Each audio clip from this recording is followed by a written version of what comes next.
Hello, everyone, and welcome to Ripple Effect TV. Today, my guest is Thomas Sterner, and I'm really excited to dig into this conversation because I've read The Practicing Mind twice, actually, which is his first book that he wrote, and fully engaged after that. And the premise and the principles in that book are so adaptable to real life, like as a mom, as a wife, as an entrepreneur, and then for those of you that are listening, to your role as a school leader. And so I'm really honored to be able to have a conversation with you, Tom, on just your work and the evolution of how you came to this concept. So thank you for being here. Well, thank you. It's always a pleasure. Awesome. So I want to get started with a quote from your book that I think about all of the time. And you write how we look at the process of getting to our goal, like whatever the goal may be, as almost this necessary nuisance that we have to go through in order to get to our goal. And that stung me. I was like, oh my gosh, that's me. So tell me how you came to this concept and what you kind of started working through so that it's no longer this nuisance. Well, it occurred to me at some point growing up, mostly in my 20s when I was really working at this, that our whole culture puts all of its emphasis on the finish line, and on the product, whatever it is that we want. And something that we don't seem to get through our head is that, we've all wanted things in our life, whether it's the first cell phone, the first car, the date with the prom dress, whatever it is. And as soon as we get that, we just move on to the next thing. So I tell people that, if I take a piece of chalk and draw a line on the sidewalk and say, there's the finish line, go ahead and step over it. It means nothing. We have to learn to accept the fact that the joy of anything we accomplish, of anything we attain, always comes from the process that led up to it. So if we can take our mind and refocus it so that it's in the process of achieving the goal instead of focused on the moment we have the goal, everything turns to a very positive state of mind. It's it's an epiphany, and it's so simple. It's just a perspective change, and it really does impact your interpretation of your experience of achieving anything. Hi, I'm Hani Wolshansky, mama of four and creator of the School of Excellence system. And I'm on a mission to help early childhood leaders build and sustain schools of excellence. So if you want to create a collaborative culture, build efficient systems in your school, and design an environment that can grow your team, then you're in the right place. In the last 15 years that I've been working in the early childhood field, I've become deeply passionate of helping leaders with their mindset, their skills, the tools, and the strategies to build their schools. So each week, I'll share strategies, advice, coaching, and inspiring interviews. I know that you want to create a ripple effect in your school and your life. So let's do this together. Wow. I think the piece that I really struggled with, and I'm still kind of working through, and that's why I'm just enjoying just having this conversation, is because how do you really overcome that concept of the nuisance? Because as a school leader, there's onboarding, there's hiring, there's training, there's someone that called out again, there's all of this like daily craziness that happens. And how do you fall in love with that? Well, it's difficult. I would say one of the challenges of it is that it would be a lot easier if everybody was on board, but everybody isn't on board. I think you're finding more and more that it's an overused word. This mindfulness is being thrown around all the time. And for me, just to digress for a second, there's a difference between the practicing mind and mindfulness, because mindfulness is being in the present moment of what you're doing. But the practicing mind is learning to enjoy the process of becoming mindful. So they're different things. And you need, it's the mechanics of being mindful are very easy. We'll just be in the process. Like that's what you got to do. But actually, when you try to do it, for example, what happens is we set goals that are just not attainable. So for example, a family member of mine called me one morning and said, I need your help. I tried to be present moment yesterday and I just couldn't do it. And I said, well, the problem with that sentence is the word yesterday. I said, nobody, even unless you go up into the Himalayas, are you gonna find somebody that can be present moment, fully present in what they're doing, fully engaged in what they're doing all day? I said, you really need to start with things like, I'm going to practice being present moment and being in the process, because it's a skill. And so I'm going to practice, you pick a time from 9 to 9:15 this morning in this activity, I'm going to practice being present moment. Now that doesn't mean you're going to be able to do it, because it's like, I'm going to practice the piano. That doesn't mean you're going to be able to play the piece perfectly, but you can't get to that point unless you go through these repetitions of executing an intention with a conscious idea of what you want to accomplish. And so that's when you can do that, and you can say, I'm going to work at being present moment and being in the process. I expect I'm going to be distracted. I expect that I'm going to be judgmental, because that's the way we have functioned since we were children. That's the way we've been taught to function. So now we're removing that skill, because that's a skill. We're removing that from our life, and we're creating a new skill. And no new skill happens immediately. It takes repetition. And if you can, as long as you can realize that I am in the process of developing a process-oriented mind, then you're always where you're supposed to be in every moment. We get into this thing of where we go like, I have this goal I want to achieve. And then we immediately create this time frame that we don't know where the time frame came from. We have no data supporting it. We just come up with a time frame. And an example I use over and over again is, I want to lose 30 pounds. That should take 5 days. Now we can look at that and say that's absurd, because it's a very concrete concept that we understand in terms of weight loss. But we do that very same thing with everything else. We say like, well, I want to become more mindful. Well, okay, so I'll start working on that. That shouldn't take me that long.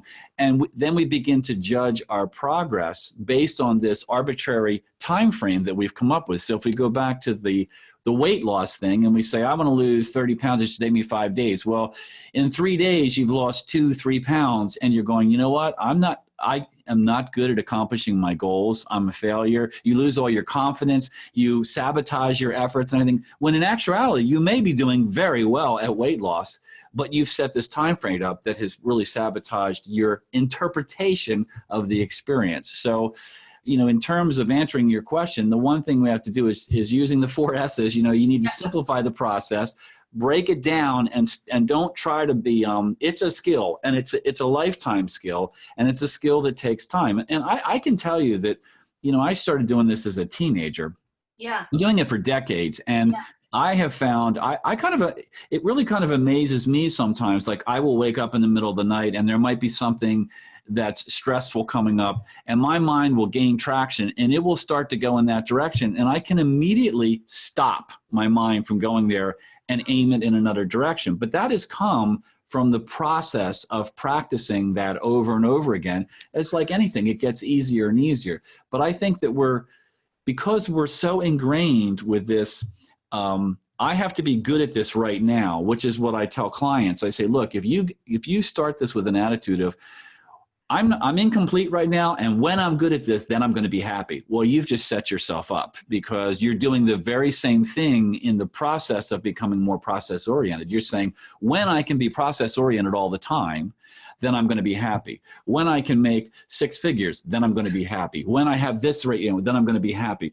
And then what you've done is as you started in the beginning, you've said to yourself, I'm here, and where I need to be happy is out there. And now I have to go through this time and effort to get to there where I can finally be happy. And no, you're happy now. Everything you need is within you right now. And so that's false that when you get there, you're going to be happy. That's right. That's right. Because, as soon as you get there and you accomplish that, it's like, if you take, this is an analogy I've used because I've been a musician for my whole life. If you decide you're going to take piano lessons, and you go to the very first piano lesson, you don't know anything about music. And the teacher says, okay, here's the notes on the page. Here's where your fingers go on the keyboard. This is where the notes are on the keyboard. Now, when you're what are you feeling inside right then? You're feeling struggle, because you have not any skill development. You're at the very beginning of the skill development. So now we go ahead 2 years. and now you're trying to play a relatively simple, say, Mozart piece.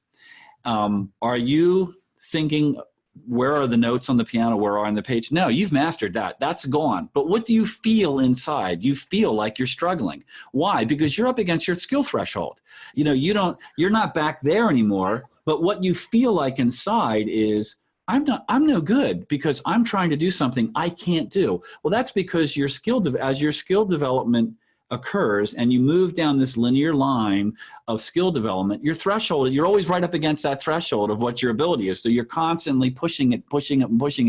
And when you're up against it, that feeling inside of, I'm not good at this, all that's telling you is that you're in the process of mastering something that you haven't developed the skill yet. So you haven't mastered the skill. You're in the process of, it's not a bad thing at all. We interpret it, again, we interpret that as a bad thing. It's not a bad thing. All it's doing is an indicator of, hey, I'm learning how to do something I'm not good at. And the only way I can learn how to do it is when I'm in it. And so now this is my opportunity. So you can put this in anything. If you have a difficult person you have to deal with, if you have a difficult conversation you have to have, when you feel like, oh, I don't feel like having this, that's like, I say to people, if I could touch you on the head with a wand and make you handle this any way you wanted, do you know what that would be? Like, if you know what that would be, then when you go into it, now you've got a target that you can shoot for, and you really begin to interpret the situation as a learning opportunity, as an opportunity for you to push your threshold forward, and you begin to welcome those things. It's really an interesting switch that happens, and it's free. It's so powerful what you're saying here, and I love the way you just defined it as like, we're always at our skill threshold, because if you're in the pursuit of excellence and you're in the pursuit of constantly growing as a human being, which we all are constantly evolving, then you don't know what's happening next, because we don't know what we don't know. And that's the concept of falling in love with the process and not looking at, oh my gosh, I don't know how to do this as a bad thing, but I don't know how to do this. This is an opportunity for me to enjoy how to learn how to do this, whatever it is, like meeting with a teacher, meeting with a parent, having a conversation, whatever it is. But my question with that is also, when we sometimes we create these arbitrary metrics or outcome goals, so let's say like the owner of the school is like, you have to run X amount of tours to enroll X amount of children. And the director's still developing the skill of converting sales or whatever it is. How do we create this balance, I guess, in like the struggle and falling in love with the process? And we have to reach this metric by March 31st. Well, and you're right. And again, it would be so much easier if everybody was on board, because, I can tell you an example with my daughter. I mean, she, in a class, I mean, she may have a number of autistic kids. She may have kids this is kindergarten level. She may have kids that don't speak English or barely speak English. And then the principal comes in and says, I want all these kids at this reading level by such and such a date. And my daughter's like, that's not going to happen. I'm going to be happy if I can get this kid to write their name. But that's what I'm talking about. When you are handed a goal that you have to reach, and it's totally unrealistic in the time frame, there really is nothing you're going to do other than now for me, now you have to learn how to deal with the process that you're learning with. Then is, how do I deal with a situation where this person doesn't understand that this is not achievable, and the anxiety that causes. You're always in control of your reaction to a situation. You're never in control of other people. So, the thing that we have to remember is that you can't control what comes out of other people's mouths, but you can control how you react to it. So that's where you have to focus your attention, so that, you want to be in a place where no one can touch your inner peace. That's really what you're aiming for. Because when you are calm and you are peaceful, then you have clarity of thought, clarity of decision making. Your actions are not being influenced by fear, and that is, as a pilot, I can tell you that one of the things that they work on a lot are procedures. And when I work with clients, we would take a situation like that, that you just gave, and I would say, okay, let's come up with what's going to be the trigger in the situation that tells you it's time to do this. Like, in other words, when you get in an airplane, you have a procedure that if the engine quits, you don't figure out what to do when the engine quits. You already know that. It's written out on a card. You know what you're going to do. And so to me, these situations that you're talking about, I don't think that there's something you can solve off the top of your head. I think you have to sit down in a state of clarity and calmness when you're not in the situation and say, okay, the first question you ask yourself is, if I could handle that situation any way I wanted, what is it? Because most people don't know that. They just get overwhelmed immediately. If you have a target, then you know, okay, now I can create a strategy that I'm going to use in that situation. And as soon as you do that, then it becomes like when the engine quits, you don't go, we got two choices. You can scream all the way to the crash site, or you can go into an analysis. And so if you've got, like I do, A, B, C, D, E, F, it's amazing how when you're in that situation, when it happens, the emotional content doesn't flow because you have something to latch onto. It's like a safety thing. You latch on, they go, oh, this is happening. Now I do this, this, this, and this. It works the same in difficult emotional situations. If you've figured out, how do I want to react in a situation such as what you just described, then you've got something you go, oh, I've made this decision that when this happens, and here's the trigger, like it's a difficult person. When that person walks in the room, there's the trigger, and now you go, okay, now I'm ready for a procedure for dealing with this person when they push my buttons, because I've already made those choices before. I don't have to make those choices here. And then afterwards, it's a skill. You debrief and you go, this worked, that didn't work as much as I thought it would. And you just refine it until it becomes a mastered skill. So what you're talking about there, it's not an easy, oh, you just do this. You have to look at the situation and you have to decide, because they're all individual and you're an individual, and you have to decide. The first question you have to ask yourself is, if I could handle this situation any way I wanted, what would that be? And do I even know? Have I even ever thought of that? It's just, most of us just kind of live in this dread of, well, if that happens, I don't know what I would do. Well, you're not going to figure that out under fire. Right? Yeah. Right. So that's, one of the things that I work on with people is like, we take difficult situations like that. And then because I get to know the person, through coaching, and I get to talk to them and their environment, then you start saying, well, what about this? And what about that? And then I can also tell you that I give people a recording, which when people hear themselves, it's interesting when they hear themselves and how they process stuff.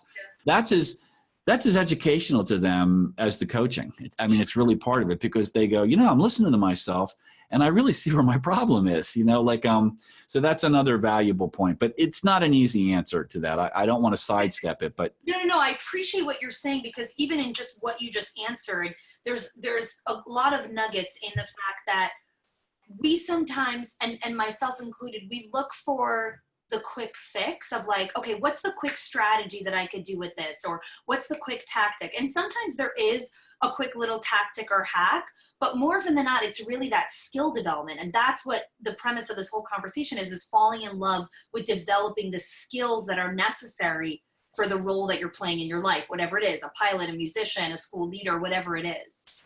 And and what I say to myself is my reaction to the trigger, whatever it is, if I get a difficult situation, and I do. It's kind of funny. People think when you write books like mine, they think like, life's a breeze, Well, that's not the case. In fact, a funny story was one time my daughter, who's just turned 30, the older daughter, she was sitting at the kitchen table one day after school. She stopped by for a visit, and I don't know, I got on a rant about something. I don't remember what it was, but there happened to be a copy of The Practicing Mind there, and she just slid it across the table and said, "Dad, I think you need to read chapter 3 again." Like, so it's like, I don't always, it's not like, I can't always walk the talk, but I do know what I'm trying to do. So when something like that happens, and I catch myself, then my inner thought is, this is when the fun starts. I enjoy the challenge of it, because I know that I'm better at it than I used to be. And it's like when I work with college golfers and stuff, I say, look, if you want to be good at playing in the rain, it has to be raining. Like when it's raining, that's when you got to go out there and play. You can't get good at it. And if you want to be good at it, if that's your goal, then when it's raining, you ought to be going, yes, and then you go out and play. Bring it on. Yeah.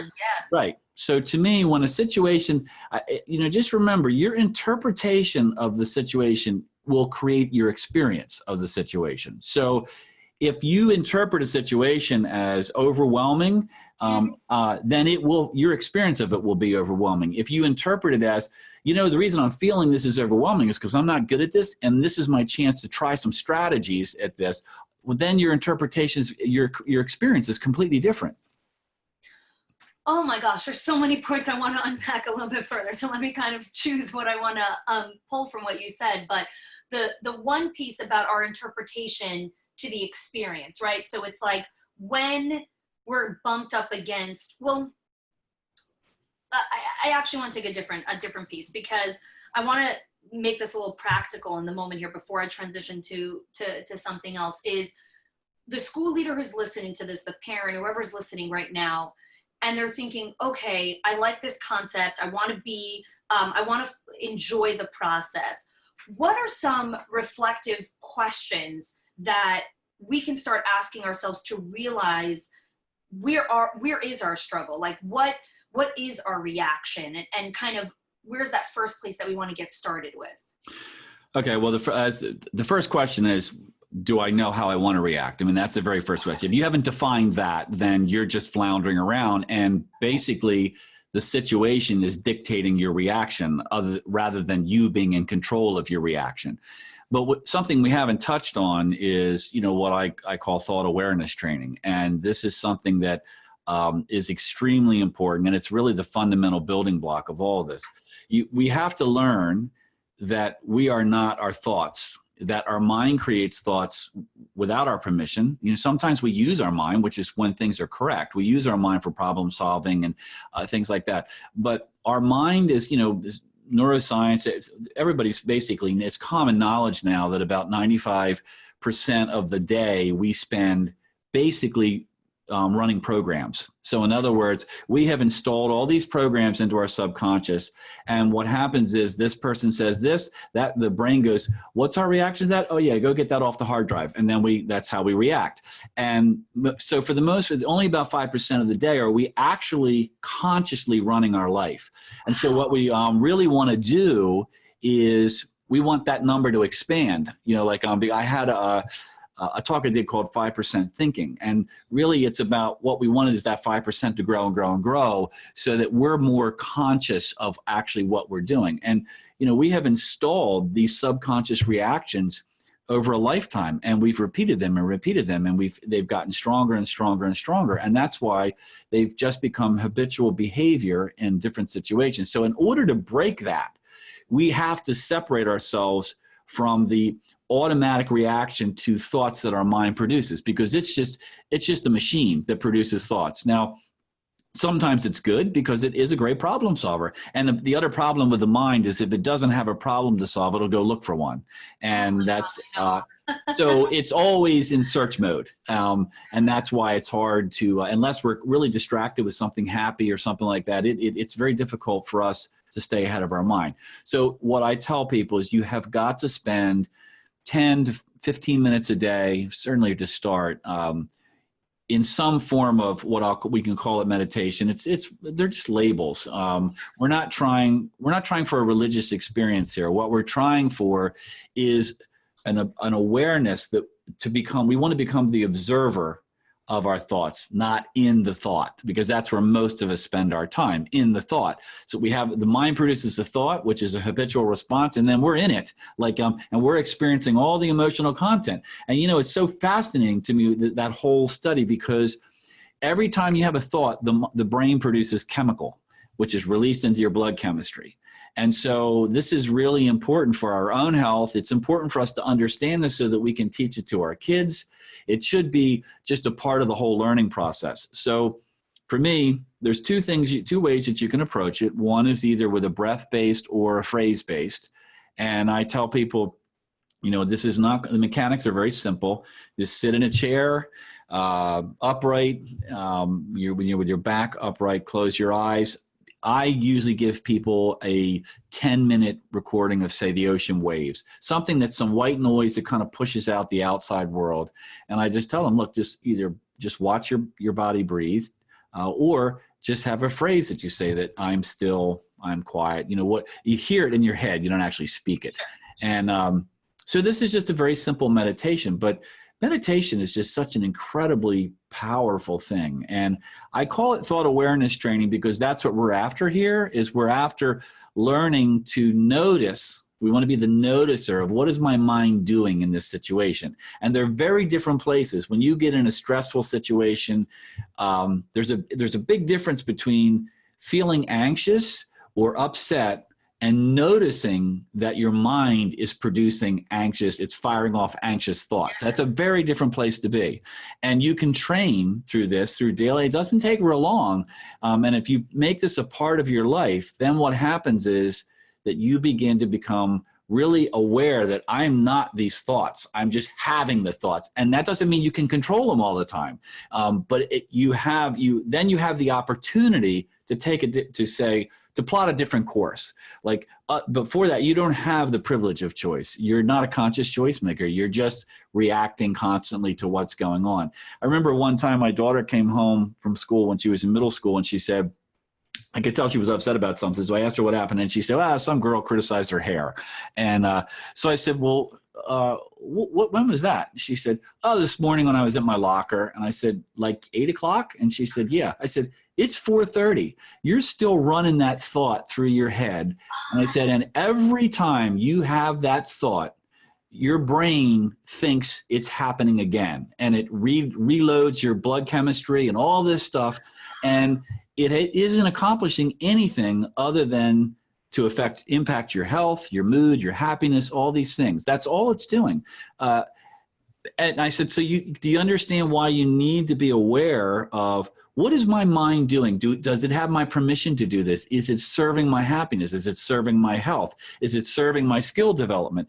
And like I said, now part of that, being in the process of that, is learning that you can't do great right off the bat. It's like, this is what I'm saying, is that this is all part of the joy of discovering this control that you actually have over how you react to situations. I had a discussion with a guy one time, and he said, yeah, I know what your model is. He said, but the fact is that, we have emotions that we're not in control of them. I said, no, the fact is you're not in control of them. That doesn't mean nobody is in control of them. And I said, if I can be in control of it, I want to be in control of it, because that's who I really am. If I'm in a stressful situation, somebody wants to argue with me, I want to be a conscious choice maker. I want to be in control of how I process that, how I interpret it. I'm not trying to be in control of the other person, but you will find that many times when their anger has nowhere to go, or the anxiety has nowhere to go, it just dissolves. So I would say, moving back here to what we're talking about, is that you definitely have to practice this. Now, I just want to say briefly that if you've never done this, this is what you're going to experience. It'll take maybe 30 seconds into this, and your mind will say, this is really boring. I think I'm going to go do something. And then it'll just take off. Yep. And you will go with it because you've always gone with it, and you won't notice it. And then there'll be an instant where you wake up and you go, oh, I'm thinking about the groceries I got to pick up on the way home, and I don't even remember doing the last couple of breaths.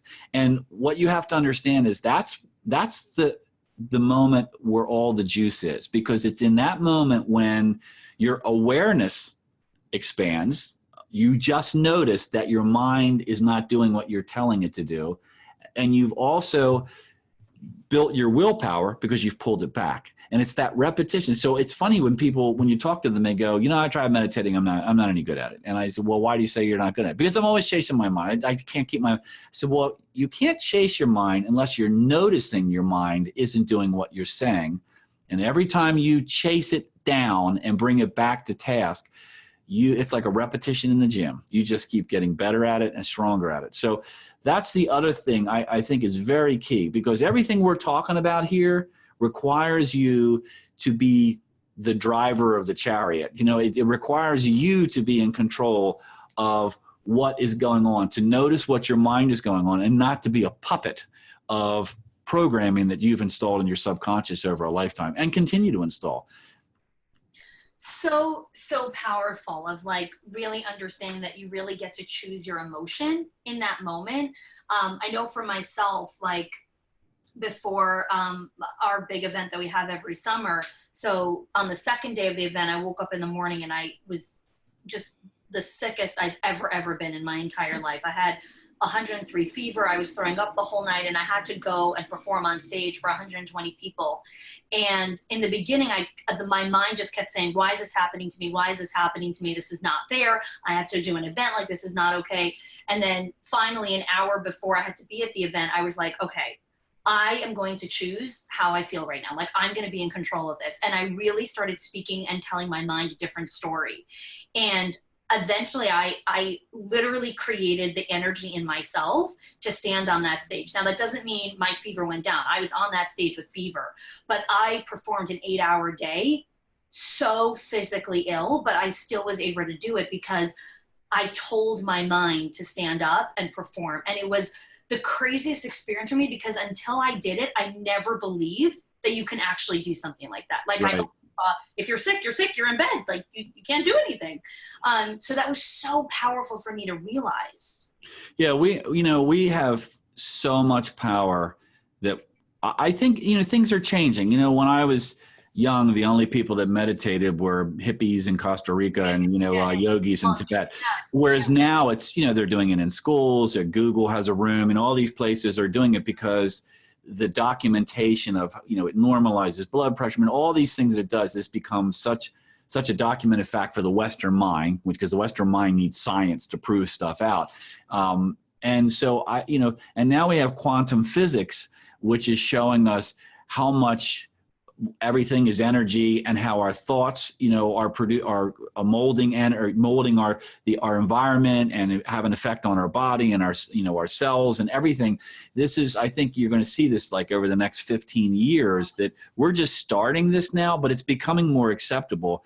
And we really have tremendous amount of power, which is, what I try to bring out of people, when I work with them, is to understand. I think it's really fascinating, and I just love it. I always have my head in a book or somebody's research or something, because I think it's so fascinating, the power that we actually have, that science is actually saying, look, this isn't snake oil. We actually have this. We can prove it. And it's coming from legitimate sources. I love it. And so just to wrap up here before I get to some rapid fire questions, in your book, Fully Engaged, you talk about like the different principles and practical strategies to truly be fully engaged in your life. And when I talk to school leaders all the time, one of the things that I ask them, I'm like, what's one thing that you really want to have in your school? And so from the top 3 answers are always, I want teachers who are engaged. I want teachers that are fully engaged. And every single person has a completely different interpretation of what fully engaged teachers need. And so I'd love to hear from you when you hear that concept of like the director saying, I want my teachers to be fully engaged. What is a different question we should be asking? Or like, how do we really approach this when we want our staff to be fully engaged with the children? Well, one thing, we have to be supportive of the teachers in the process of learning to be fully engaged, because it's not flipping a switch. Yes. It is a skill, and teachers have a lot of distractions in the classrooms. They have kids that aren't behaving well. There's all sorts of stuff that's going on. It's a very, very difficult place environment to be, and to develop a skill. So I think the first thing that has to happen is that whoever is dictating this and wants this has to understand that's like, let's approach this like we're saying to the teachers, I want you to play the piano. I don't play the piano. All right, well, learn how to play the piano. Like I want, like you can't just sit down at the piano and play it. There is a process for learning that. So teachers, in fairness to the teachers, they need to understand the mechanics, and then they need time to repeat the process so that they can master the skill. And they need to be in the environment. Well, that's not a problem, but they need to not be judged on their progress. Otherwise, we're back to the weight loss thing. If administrators think you need to be this good at this, my interpretation of what, in other words, if an administrator has this ambiguous idea of what fully engaged is to them, and they want, without being able to communicate that to the teachers, now the teachers, nobody's on the same page. Yep. And so everybody's trying to develop a skill, or they're trying to manifest a skill immediately, and no skill. Manifest a skill immediately, yeah. I mean, it's just, every skill starts from a place of no skill, and then it moves along this linear line and of mastery. And we call that learning, So our interpretation of I ask people, what is your interpretation of learning? Is it a joyful interpretation, or is it a judgmental? Is it impatient? Those are, when you have those feelings, you're impatient, you're judgmental. That's because you're attached to the goal that's out here. As soon as you have that, that's a trigger that tells you, you know what, I'm really attached to some place. I feel I'm incomplete. I can't be complete until I have this out here. Once I get there, I'll be complete, which isn't true, because, just as the musician, when the musician can play Mozart, then they're going to want to play something more difficult. They don't go back and play what they were playing on their first day of piano lessons. They're always pushing their threshold, because we're born to expand. As human beings, we're born to expand and to grow. And that means, and the only way we can do that is to always be up against the level, whatever level skill we're at, we need to be we're up against that. And so we're pushing forward. And so that's why I say everybody has to be on the same page. There has to be a coordinated effort where the administration says, look, let's all define what fully engaged means in the classroom. Let's start there, because now we have a target, and let's be realistic about the time frame it's going to take. And the fact is that many times when we're developing a skill like that, we don't know what the time frame is, and we have to be honest with ourselves about that. We have to start. Sometimes you get to the goal sooner than you thought. Sometimes it takes longer than you thought. It's all normal, and it's okay, because you're gathering data. When we go, that didn't work, all that means is that you gathered some information. It doesn't mean it was that word mistake has got such a negative connotation to it, but all it refers to is gathering information. What works, what didn't work. And so you're just refining your definition of how to reach this place with the least amount of effort and the least sense of struggle. Gosh, so powerful. I loved how you defined fully engaged with the children is just like a skill, like go play the piano, like just that mental imagery in the administrator's mind, I think is so powerful when we come with an expectation or a standard or a policy or whatever it is to the teachers. Like, 1 second, like this is a skill. So how much expectation and pressure or stress are we immediately pushing out there into the classrooms and the universe when we create this? So I appreciate that context that you created. Well, and it does, all that does is erode your performance.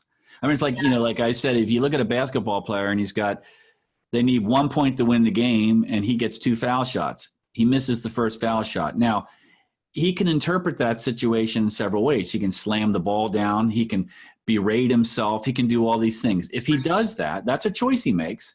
Is he going to increase his performance level or decrease it? The fact of the matter is that the calm, focused mind is the mind that is functioning at the highest level. And we know that in sports. I mean, we know that. That's especially in a sport, when you take a sport that's very mental, like golf.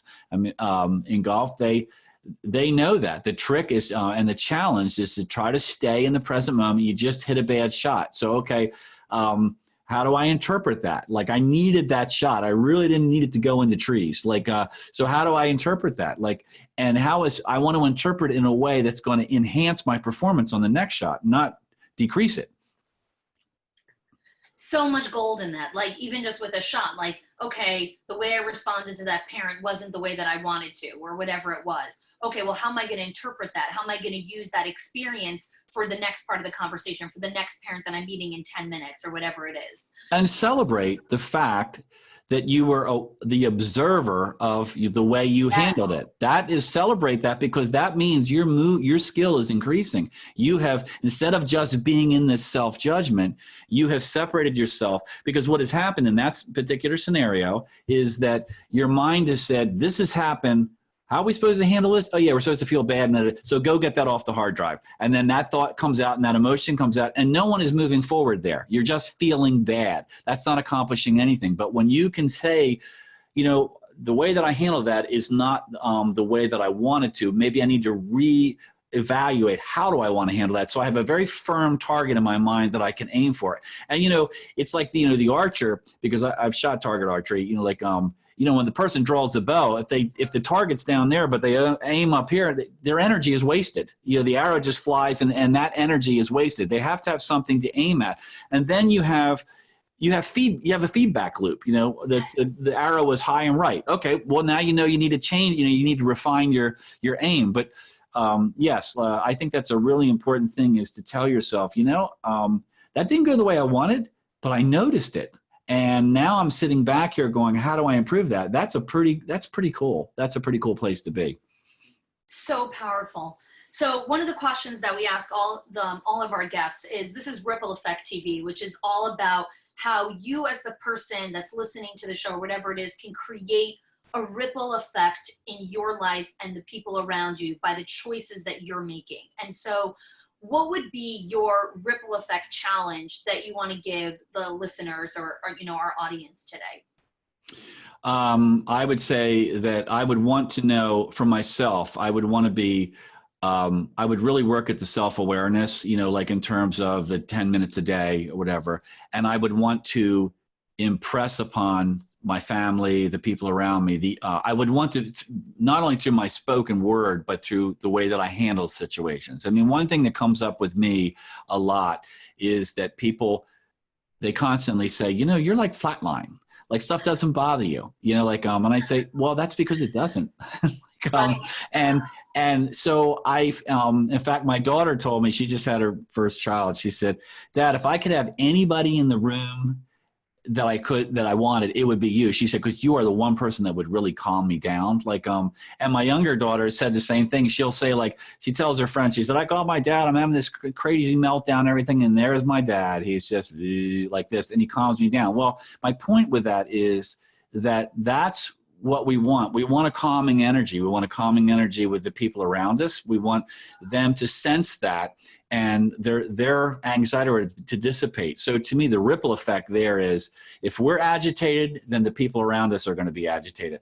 Yes. So we can't control them, but we can control ourselves. And if we can get ourselves to a place where we're not judging ourselves, we're rejoicing in the fact that we're aware that we're in a process of changing ourselves, and we talk about it with people, they notice. I see this with people I coach, the people around them, there's something about you that's different. Like you just seem to be really calm, and you seem to be happy, and people want that. And so I think that that's a really good ripple effect, is to learn and to teach people that you are not your thoughts. You just experience your thoughts, and some thoughts you create on your own intentionally, but most of the thoughts are just programming that is being fired off, and you're just in the thought reacting. And when you begin to see that and you start to notice it, you go, yeah, here, this is what I do. For me, it's like, oh, I'm noticing this is making me anxious. Like I'm having an anxious thought here, but I'm not anxious. It's just my mind is going and getting an anxious thought because that's what it's used to doing in this particular situation. So I got to teach it.